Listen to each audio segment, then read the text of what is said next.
2025 భారత క్రికెట్ చరిత్రలో ఓ మరపురాని సంవత్సరంగా మిగిలిపోతుంది.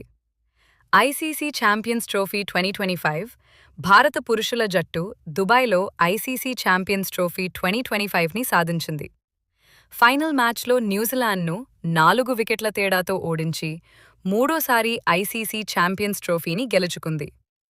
టోర్నమెంట్ అంతటా భారత్ అజేయంగా నిలిచింది. పురుషుల ఆసియా కప్ 2025 దుబాయ్లోనే జరిగిన ఆసియా కప్లో భారత యువ జట్టు పాకిస్తాన్ను 3 సార్లు ఓడించి ఆసియా కప్ టైటిల్ను గెలుచుకుంది. ఫైనల్ మ్యాచ్లో మన తెలుగు కుర్రాడు తిలక్ వర్మ అద్భుత అర్ధశతకం సాధించి టీమిండియాను గెలిపించాడు. మహిళల ప్రపంచకప్ 2025 ముంబైలో జరిగిన ఫైనల్ మ్యాచ్లో దక్షిణాఫ్రికాపై విజయం సాధించిన భారత మహిళా జట్టు తొలిసారి ఐసీసీ మహిళల ప్రపంచకప్ను గెలుచుకుని చరిత్ర సృష్టించింది. Deepti Sharma player of the tournament అవార్డును అందుకుంది.